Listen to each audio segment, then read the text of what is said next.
크고 작은 미래의 일들을 앞두고 즐겁고 신이 나는 대신 이번에도 불안한 감정을 경험할 것이라고 예상하고 체념하는가? 소심하고 겁이 많아 원하는 경험을 할 기회를 자꾸 놓치는 자신이 못 견디게 싫은가?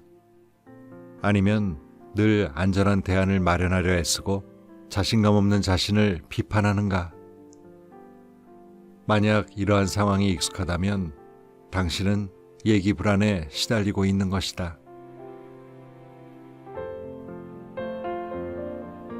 책 읽는 다락방의 제이입니다.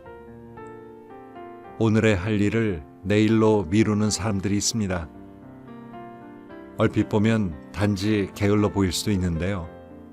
하지만 실상은 좀 다를 수 있습니다. 불안장애를 겪고 있는 사람의 경우 회피와 미루기를 통해 일시적으로 불안을 해소할 수 있게 되고, 이것이 반복되다 보면 무슨 일을 앞두고 늘 미루는 선택을 반복적으로 하게 되는 것이라고 합니다.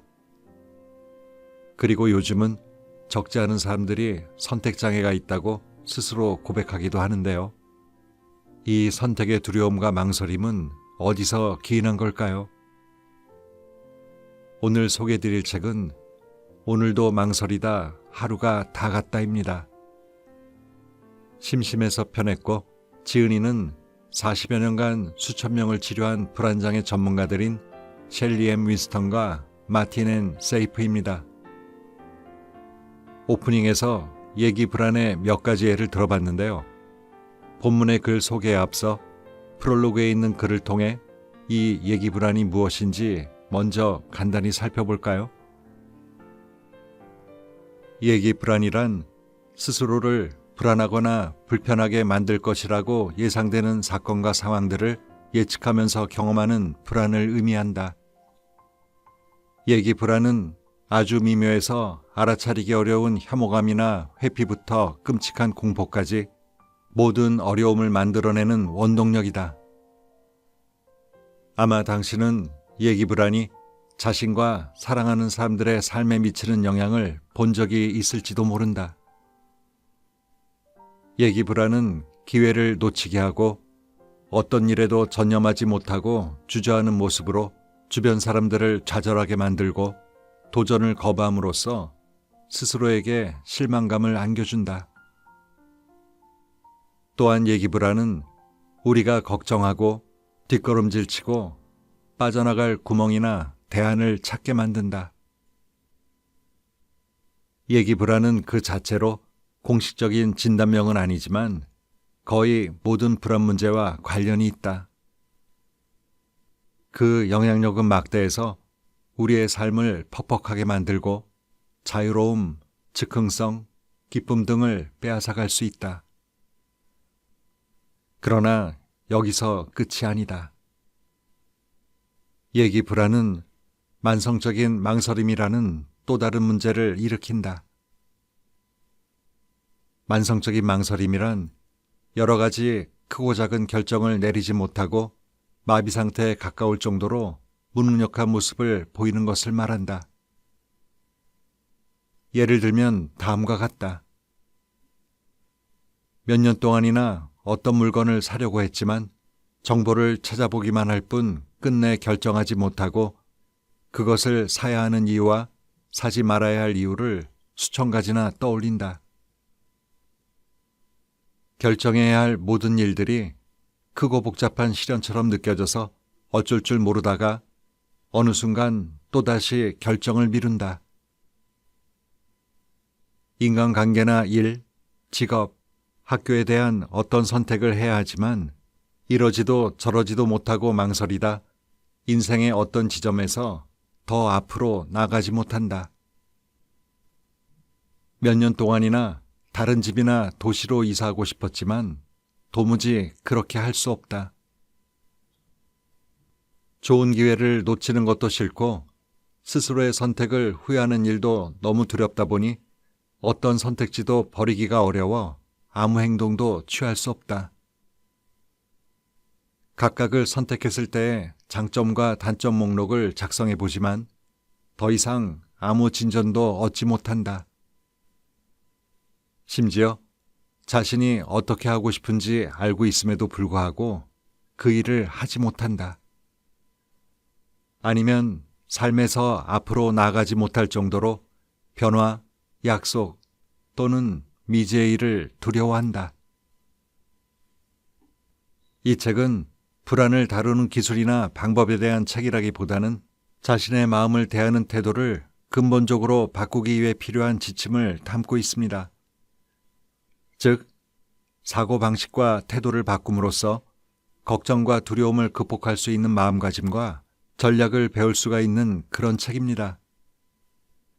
그럼 책 속에 있는 내용 일부를 소개해 드리겠습니다. 예기 불안은 미래에 대한 걱정이자 좋지 못한 일들이 일어날지도 모른다는 공포 또는 시작한 일들을 성공적으로 해내지 못할 수도 있다는 두려움이다. 이는 우리가 어려운 결정, 행동 또는 상황을 예상하고 있을 때 느끼는 불안이기도 하다.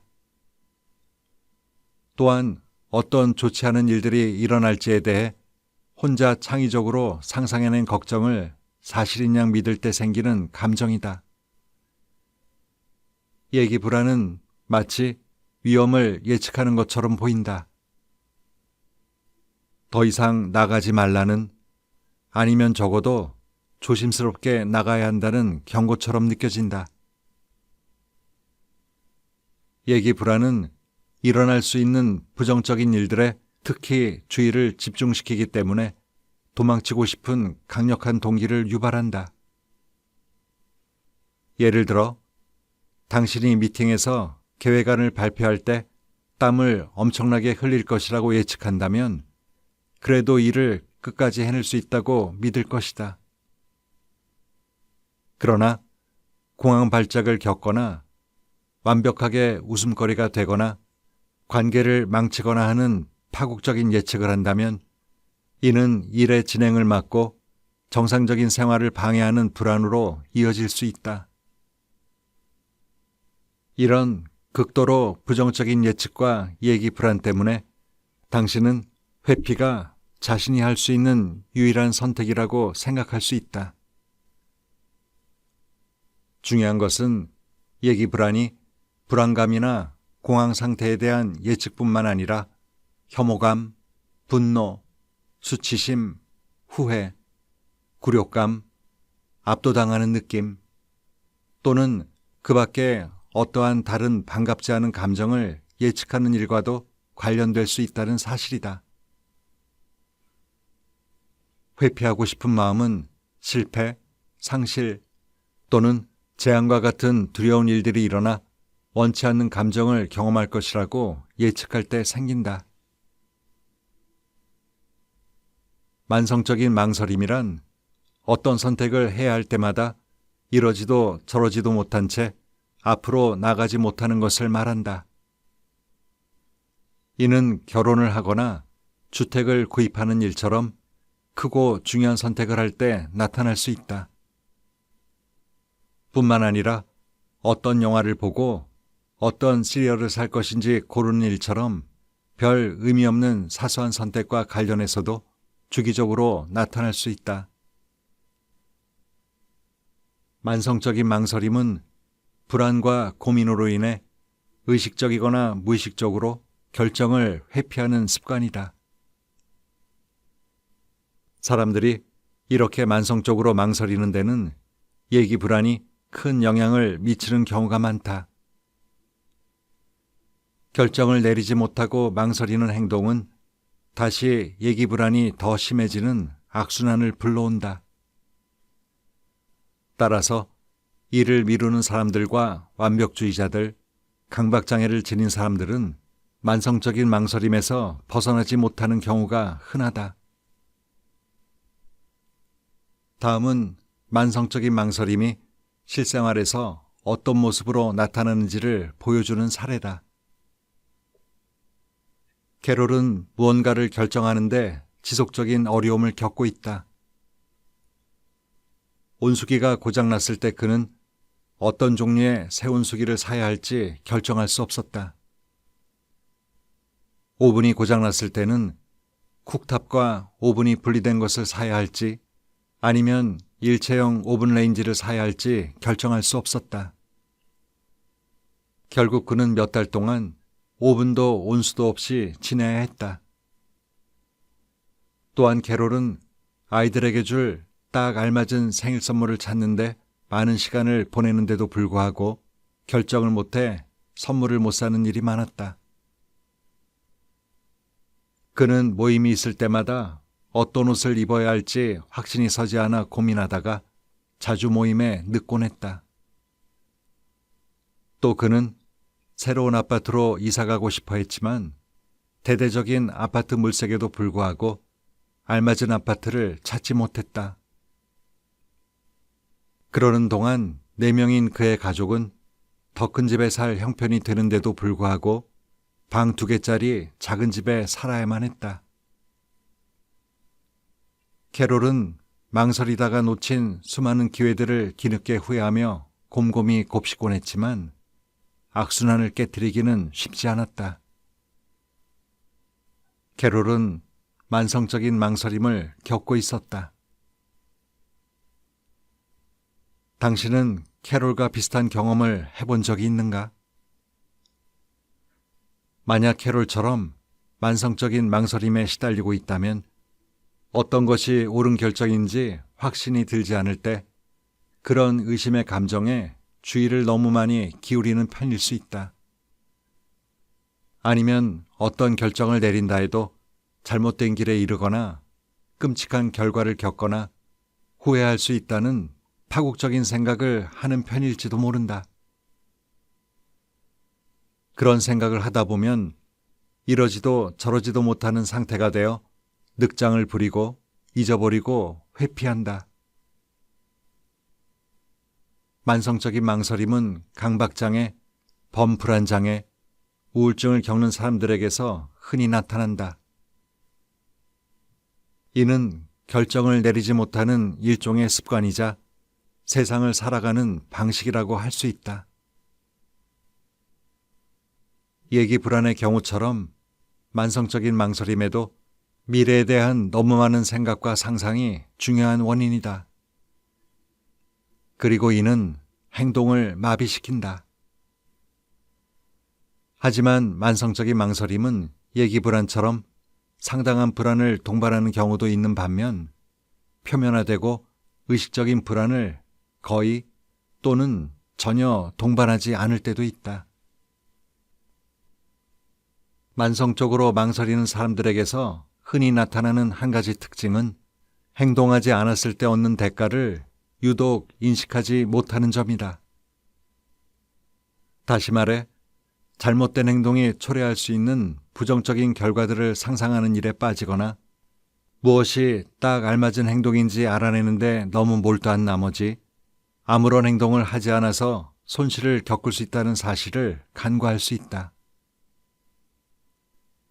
어떤 행동을 후회할 수도 있다는 상상이 행동하지 않아서 생기는 실질적인 결과를 깨닫는 일보다 강력한 힘을 발휘하는 경우다.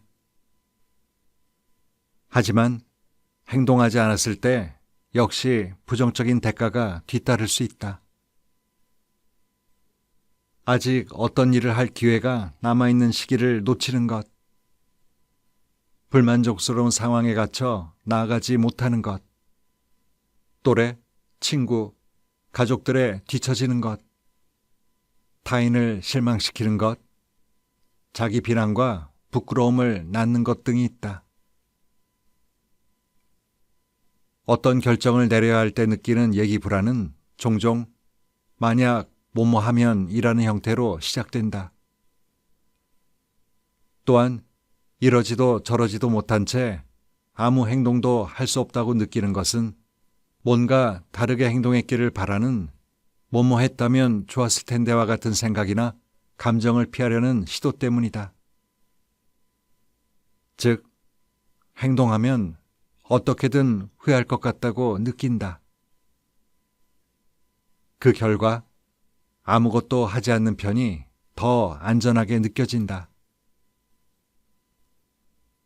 행동하지 않을 때는 일시적으로 해결되지 않은 상황, 다시 말해 긍정적인 결과가 나타날 잠재력이 있는 상황 속에 있다고 느끼기 때문에 그동안 행동하지 않는 것 자체에 대한 평가는 미루고 따지지 않는다.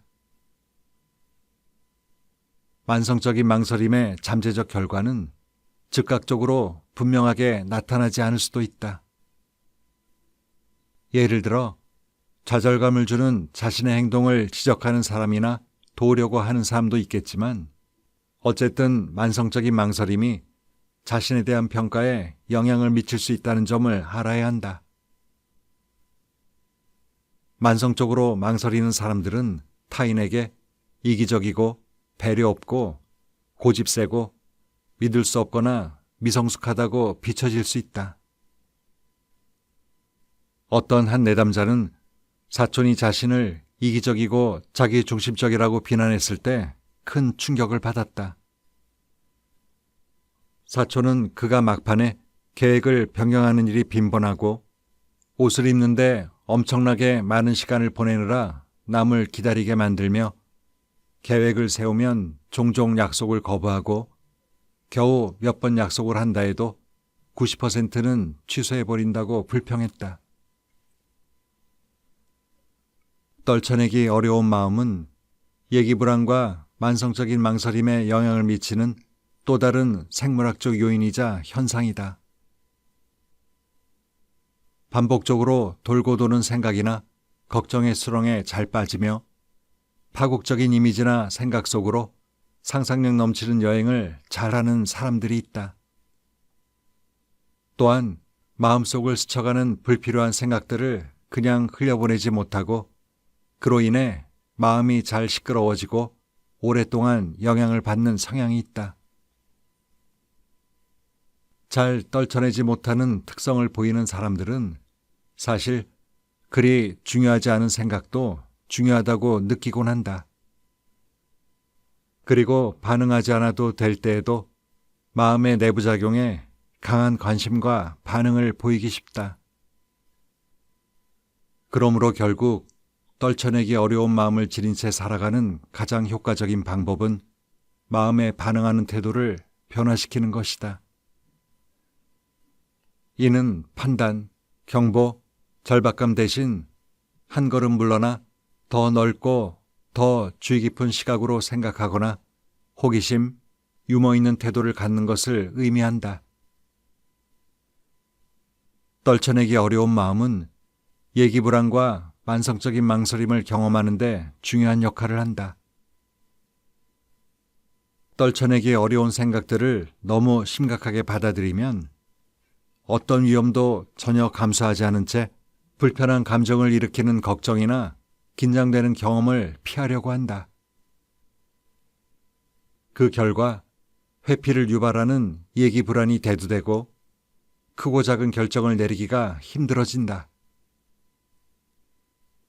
이러지도 저러지도 못하는 느낌은 생활에 제약을 가져오고 스스로가 위험하고 나약하고 결함이 있다는 생각과 심각한 고통으로 이어진다. 떨쳐내기 어려운 마음은 오래 지속되는 특성이다. 그러나 이 모든 특성을 잘 이해하고 나면 적절하게 관리하면서 더 이상 비참함에 빠지지 않을 수 있다. 회피는 만약에 뭐뭐 하면이라는 생각과 상상 속의 재앙이 과연 사실로 나타날지 그 결과를 확인할 수 없게 만든다. 그래서 회피를 하면 예기불안이 다가오는 사건을 부정확하게 예측할 수 있다는 점을 배울 여지가 사라진다. 즉 회피함으로써 어떤 일을 굳이 피하지 않아도 잘 지낼 수 있다는 사실을 깨달을 기회를 박탈당한다. 이 때문에 회피를 하다 보면 생존 아니면 최소한 자신이 느끼는 안도감이 회피 덕분이라고 여긴다. 그리고 자신이 종이 호랑이 속에 속아 넘어갔다는 사실을 절대로 알 길이 없다. 두려운 경험을 통과하는 일을 회피하면 당신은 자신이 충분히 전화통화를 할 수 있었고 버스에 탈 수 있었고 두려워했던 일이 사실은 그렇게까지 나쁘지 않았다는 사실을 인식할 기회를 잃는다. 또한 스스로 믿는 것보다 자신이 더 강하고 현명하고 능력 있고 유연하며 실수를 해도 잘 대처할 수 있다는 사실을 절대 알 수 없다. 그리고 누군가 함께 가줄 필요가 없었다거나 휴대전화 없이도 1시간 이상 살아남을 수 있다는 것을 절대로 알 길이 없다. 어떤 자리에 갔을 때 즉석에서 상황에 적응할 수 있고 어떤 새로운 것을 배울 수 있으며 후에 난처함, 거절을 당하더라도 괜찮을 수 있다는 것을 경험할 기회를 전혀 갖지 못한다. 절대로 자신감을 쌓을 수 없다. 자신에 대한 잘못된 가정을 부정하는 새로운 경험을 하지 못한 채 당신은 예전 기억과 상상에만 의존하면서 이러지도 저러지도 못하는 상태가 계속된다. 뇌가 항상 지나던 오래된 경로만을 따르기 때문이다. 그러므로 이를 벗어나 성장하고자 한다면 회피를 회피해야만 한다.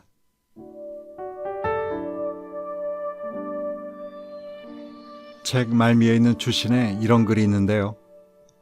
예기불안과 만성적인 망설임의 문제에 역사소설가 E.L. 닥토로는 이렇게 말했다고 합니다. 소설 쓰기는 밤에 차를 운전하는 일과 같습니다. 우리는 자동차 헤드라이트가 비춰주는 만큼밖에 볼 수 없죠. 하지만 그렇게 조금씩 나아가 전체 여행을 다 끝마치는 겁니다. 이에 덧붙여 앤 라모트라는 작가는 어디로 가고 있는지 그 목적지를 미리 볼 필요는 없어요. 길을 가는 동안 지나칠 모든 것을 미리 다 볼 필요도 없죠. 그저 자신 앞에 놓인 약 1m만을 봐야 할 뿐입니다. 이것은 글쓰기와 인생에 대해 내가 들은 가장 최고의 조언입니다. 볼 수도 없는 앞날을 자꾸 기웃거려봐야 불안과 걱정만 늘 뿐입니다. 이걸 잘 알면서도 자꾸 또 기웃거리게 됩니다. 오늘도 좋은 하루 보내세요.